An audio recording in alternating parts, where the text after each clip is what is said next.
श्री शिवाय नमस्तु भयम।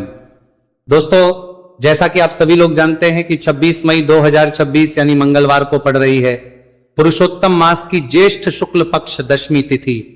और दोस्तों, यह वह तिथि है जो पुरुषोत्तम मास में पड़ने वाली सबसे बड़ी तिथि है, क्योंकि यह मंगलवार के दिन पड़ रही है और इसका बहुत ही बड़ा और विशेष महत्व होता है।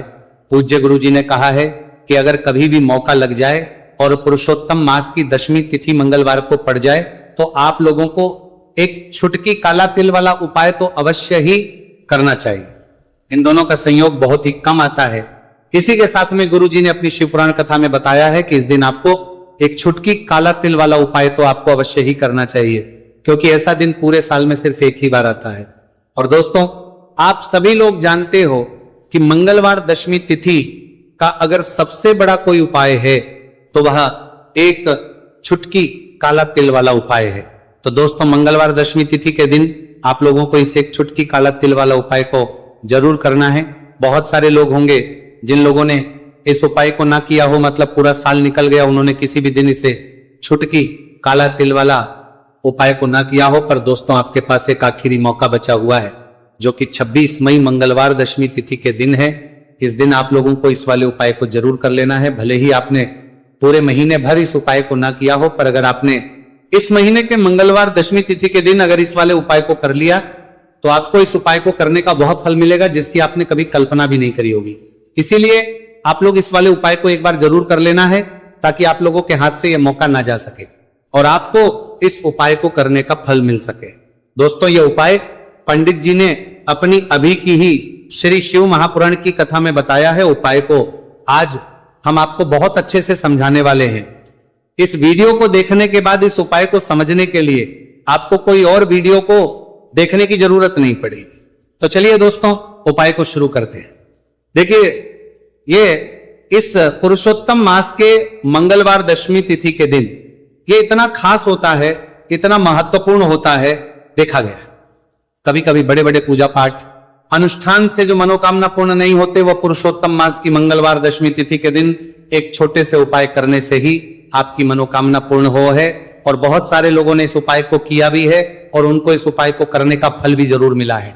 अगर आप लोग भी इस उपाय को करना चाहते हैं तो आप इस उपाय को पहले अच्छे से समझ लेना, सुन लेना, उसके बाद करना। आपको इस उपाय का फल जरूर मिलेगा।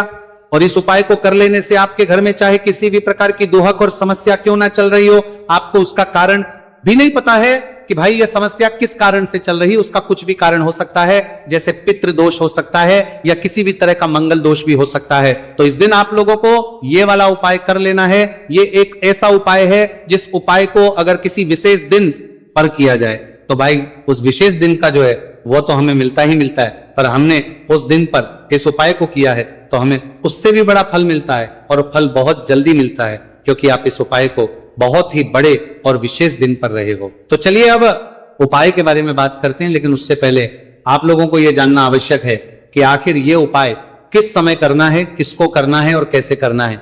तो चलिए हम आगे आपको वीडियो में एक एक करके बता देते हैं। लेकिन उससे पहले अगर आप लोग हमारे चैनल पर पहली बार आए हैं या फिर मेरी आवाज आज पहली बार सुन रहे हैं तो हमारे चैनल को सब्सक्राइब जरूर कर लेना और इस वीडियो को लाइक करके कमेंट बॉक्स में श्री शिवाय नमस्तु भयम ओम नमः शिवाय जरूर टाइप कर देना। तो दोस्तों, इस एक छुटकी काला तिल वाला उपाय को हमें इस मंगलवार दशमी तिथि के दिन कैसे करना है, किसको करना है, किस समय करना है और कहां पर करना है, ये सारे सवालों के जवाब आपको इस वीडियो में मिल जाएंगे। और जो ये वीडियो देखेगा भाई, उसको एक छुटकी काला तिल वाला उपाय जरूर करना चाहिए, क्योंकि इस दिन काला तिल का भी बहुत ही बड़ा और विशेष महत्व होता है। और बात आ जाए एक छुटकी काला तिल वाला उपाय की, तो ये सोने पे सुहागा वाली बात हो जाती है और ये एक बहुत ही बड़ा उपाय हो जाता है इस मंगलवार दशमी तिथि का। तो अब दोस्तों, इस एक छुटकी काला तिल वाला उपाय को आखिर करना किसको है, सबसे पहले हम लोग वो बात जान लेते हैं।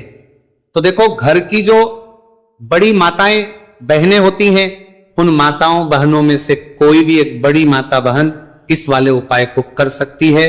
और दोस्तों, अगर आप तो अपने घर में से सभी सदस्यों को भी इस उपाय को करवा सकते हैं।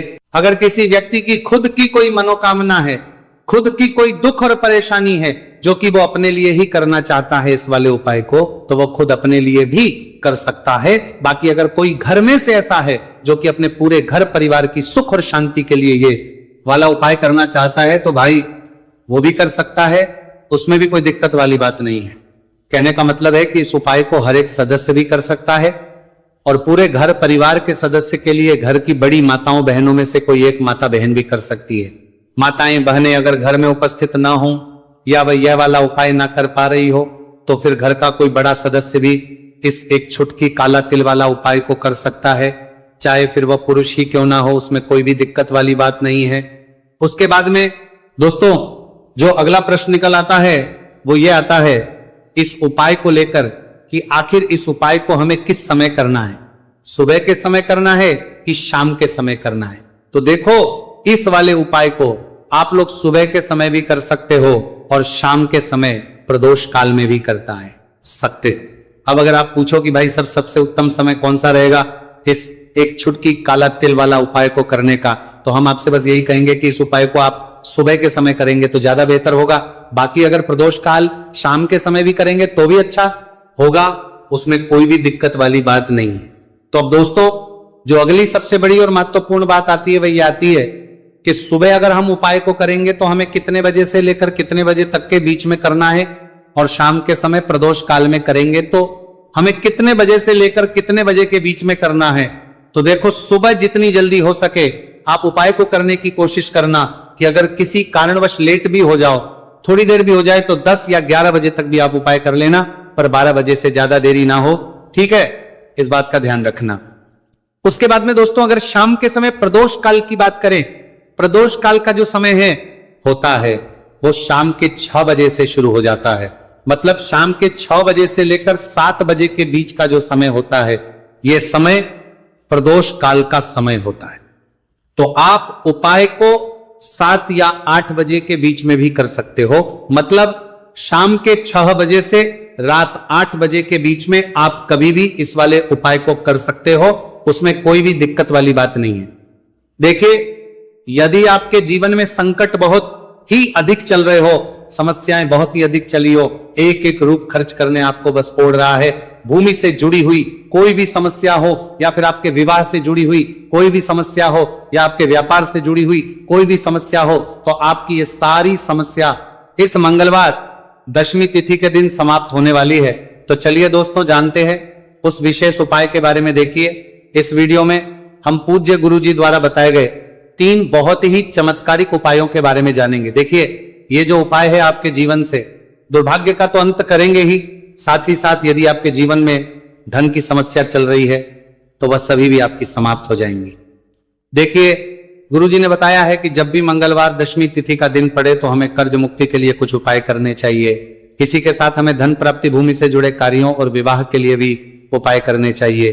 तो चलिए दोस्तों जानते हैं गुरुजी द्वारा बताए गए सबसे पहले उपाय के बारे में।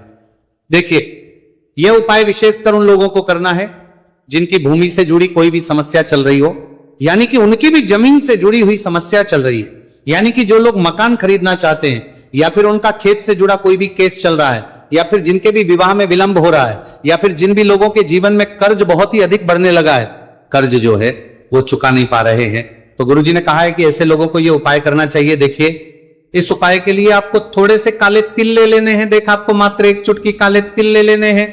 इसी के साथ में आपको थोड़ा सा शहद ले लेना है। फिर सबसे अंत में आपको एक लोटा शुद्ध जल ले लेना है। तांबे के पात्र के अंदर आपको अपने घर से शुद्ध जल ले लेना है और इन सभी सामग्रियों को आपको लेकर के पहुंच जाना है भगवान शिव के मंदिर में। देखिए पूज्य गुरुजी ने बताया है कि इस उपाय को आप सुबह से लेकर के शाम तक किसी भी समय में कर सकते हैं। देखिए मंदिर पहुंचने के आप जो काले तिल लेकर के गए थे उनमें आपको थोड़ा सा शहद लगा लेना है। देखिए आप जो शहद लेकर के आए हैं उस शहद में आपको ये काले तिल अच्छे से डुबो देना है और शहद से युक्त ये जो काले तिल हैं इन्हें आपको शिवलिंग पर अर्पित कर देने हैं या फिर आपको शिवलिंग के चारों तरफ अच्छे से काले तिल का लेपन कर देना है। पूज्य गुरुजी ने बताया है कि लेपन करते समय यदि आपके जीवन में कर्ज से जुड़ी समस्याएं चल रही हैं, लेपन करते समय आपको आर्यन मुक्तेश्वर महादेव का स्मरण करना है या फिर आपके जीवन में विवाह से संबंधित या फिर जमीन से संबंधित कोई भी समस्या चल रही है तो फिर आपको मंगलेश्वर महादेव का स्मरण करना है। इसके बाद जो आप जल लेकर के आए हैं उसे आपको धीरे धीरे शिवलिंग पर अर्पित कर देना है तथा आपको लगातार शिव महापुराण के मूल मंत्र श्री शिवाय नमस्तु भयम इस मंत्र का जाप करते रहना है। पूज्य गुरु जी ने बताया है कि सिर्फ एक मंगलवार दशमी तिथि यह उपाय करके देखना और आप स्वयं देखेंगे कि 2 से 3 महीने के अंदर आपके जीवन से जुड़ी हुई जो भी समस्याएं हैं, बस सभी समस्या बहुत ही जल्द महादेव की कृपा से दूर होने लगेगी। तो दोस्तों, इस प्रकार से आपको यह पहला उपाय ना है। अब हम जानते हैं दूसरे विशेष उपाय के बारे में। देखिए, इस उपाय के लिए आपको एक प्यारी सी बेलपत्र ले लेनी है। इसी के साथ में 1 लोटा शुद्ध जल लेना है तांबे के पात्र के अंदर, और इसी के साथ में आपको थोड़ा सा शहद ले लेना है। देखिए, मंगलवार का दिन है और मंगलवार दशमी तिथि के दिन यदि हम शहद का उपाय करते हैं तो इससे महादेव हमसे बहुत ही अधिक प्रसन्न होकर के हमारी मनोकामना को परिपूर्ण करते हैं। देखिए दोस्तों, यदि आपको बेलपत्र नहीं मिल पाती है तो आप भगवान शिव के शिवलिंग पर जो बेलपत्र छड़ी हुई होती है उसे शुद्ध जल से धो करके उसका उपयोग कर सकते हैं। तो इन सभी सामग्रियों को आपको भगवान शिव के मंदिर में लेकर के पहुंच जाना है। गुरुजी ने कहा है कि इस उपाय को भी आप सुबह से लेकर के शाम तक किसी भी समय में कर सकते हैं। देखिए, मंदिर पहुंचने के बाद आपके पास जो एक बेलपत्र है और बेलपत्र की जो सबसे बड़ी वाली पत्ती होती है और उसकी जो चिकनी साइड होती है उस पर आपको अच्छे से शहद का लेपन कर देना है। यानी कि बेलपत्र की बड़ी वाली पत्ती पर, पूरी ही पत्ती पर अच्छे से शहद लगा देना है। अब देखिए, ये जो बेलपत्र है इसे आपको अपने सीधे हाथ की हथेली पर रखना है और आपके जो भी कार्य अटक रहे हैं, देखिए बहुत से लोग ऐसे होते हैं जो अपने नौकरी को प्राप्त करने के लिए सालों से तैयारी करते हैं लेकिन उनको नौकरी नहीं प्राप्त हो पाती है। बहुत से ऐसे लोग होते हैं जो बहुत ही मेहनत करते हैं, धन भक्ति के लिए बहुत अधिक प्रयास करते हैं लेकिन फिर भी उनको धन प्राप्त नहीं हो पाता है। तो गुरुजी ने बताया है कि जब भी आपको अपने कार्यों में सफलता ना मिले तो फिर आपको मंगलवार के दिन इस उपाय को अवश्य करना चाहिए। देखिए, अब आपको जिस भी कार्य में सफलता प्राप्ति करनी है उस कार्य को सफल बनाने के लिए आपको महादेव से प्रार्थना कर लेनी है और फिर ये जो एक बेलपत्र है इसे आपको भगवान शिव के शिवलिंग पर अर्पित कर देनी है। देखिए, बेलपत्र की चिकनी साइड जिस पर आपने शहद लगाए हैं वह शिवलिंग से स्पर्श रहेगी और इसकी जो डंडी है वो आपको जलाधारी की ओर रखनी है। इस प्रकार से आपको ये बेलपत्र अर्पित कर देनी है। अब देखिए, आप जो एक लोटा जल लेकर के आए हैं उसे आपको भगवान शिव के शिवलिंग पर धीरे धीरे अर्पित कर देना है। श्री शिवाय नमस्तु भयम इस मंत्र का जाप करते हुए देखिए, जैसे ही ये जल शिवलिंग से होकर के जलाधारी की ओर बह करके आएगा तो इसे आपको थोड़ा सा अपने सीधे हाथ की हथेली में झेल लेना है। इस जल को आपको अपनी दोनों आंखों पर लगा लेना है और इस जल का थोड़ा सा छिड़काव आपको अपने शरीर पर कर लेना है। पूज्य गुरु जी ने बताया है कि जब भी हम मंगलवार के दिन शहद वाली बेलपत्र शिवलिंग पर अर्पित करते हैं तो इससे हमें महादेव हर कार्य में सफलता प्राप्त करवाते हैं। यदि हमें अपनी मेहनत करने के बावजूद भी पर्याप्त मात्रा में सफलता नहीं मिल पा रही है तो गुरुजी ने कहा है कि आपको मंगलवार दशमी तिथि के दिन यह चमत्कारिक उपाय अवश्य ही कर लेना है। अब दोस्तों, हम जान लेते हैं गुरुजी द्वारा बताए गए तीसरे विशेष उपाय के बारे में। देखिए, इस उपाय के लिए भी आपको मात्र 1 लोटा शुद्ध जल ले लेना है तांबे के पात्र के अंदर। फिर इसी के साथ में आपको एक प्यारी सी बेलपत्र ले लेनी है। बेलपत्र आपको ध्यान रखना है कि कैसे भी कटी हुई खंडित नहीं होनी चाहिए। अब देखिए, मात्र 2 सामग्री लेकर के आपको भगवान शिव के मंदिर में पहुंच जाना है।